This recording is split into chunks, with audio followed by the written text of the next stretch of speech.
Ayun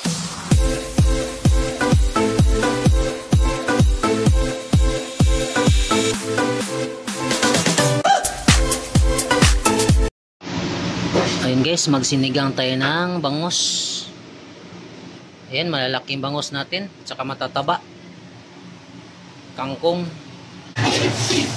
So ayan mga idol, naggisa na ako ng kamatis, loya, tsaka sibuyas. Ayan, lagyan na natin ng tubig. Ito yung ating tanlad.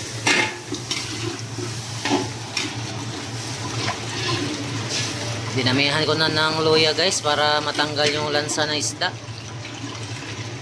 Ayan, kamatis, 2 piraso lang. Malalaki.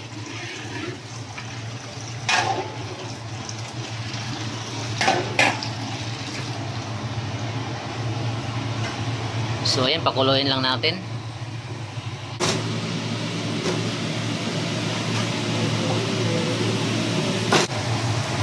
Maglagay tayo ng asin, kunting asin lang mga idol. Paminta na dinurog ko lang siya.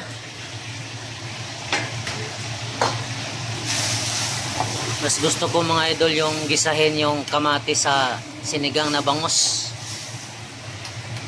para matanggal yung lansa ng bangus mga idol.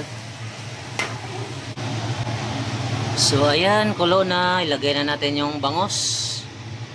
Ayan guys, malaki yung bangus natin.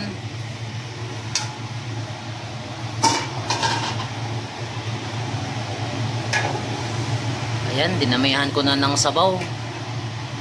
Dahil gusto ko yung sabaw marami.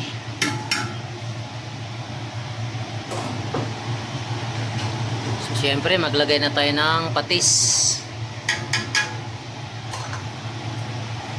At tayo ng kunting pangpalasa guys, magic. Sabay ko na yung sili.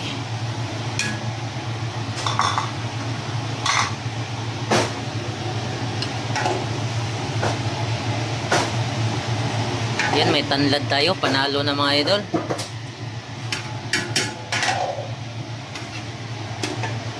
So siyempre, hindi natin makalimutan yung paasim.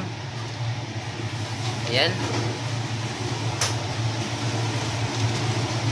Gusto ko yung maasim na maasim mga idol.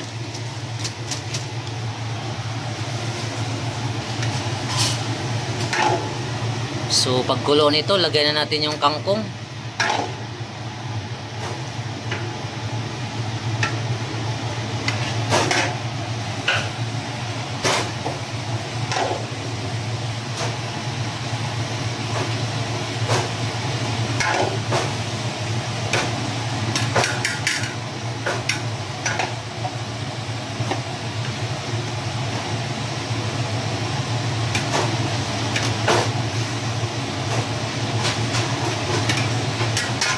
Simpleng sinigang lang guys, dahil hindi ako naka-order ng miso. So ito din gagamitin natin, kangkong lang siya. Ayan, kumulo na. Siyempre guys, pag may sabaw tayo, mayroon din tayong paksiw na bangus para may pagpilian. Ito.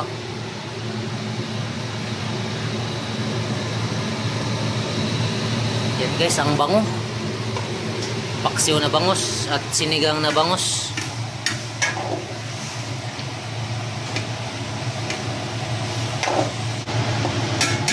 So ayan guys, kumulo na. So nagtataka kayo mga idol, bakit ganyan ang kulay ng ating sinigang na bangus? Dahil yan sa kamatis, dahil ginisa natin yung maraming kamatis. So lagay na natin yung kangkong.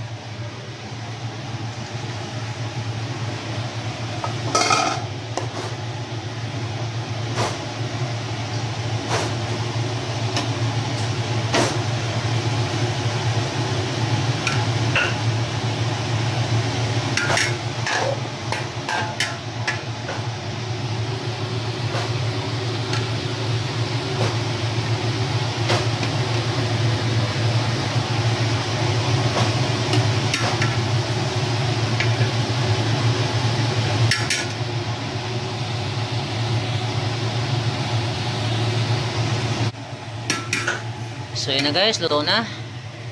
Tara, sandukin na natin mga idol.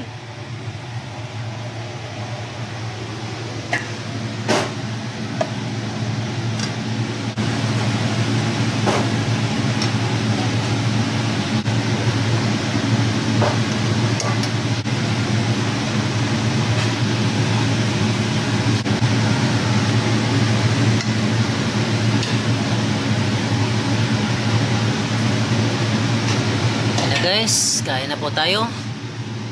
Bye bye mga idol, salamat. Sinigang na bangus ulam natin.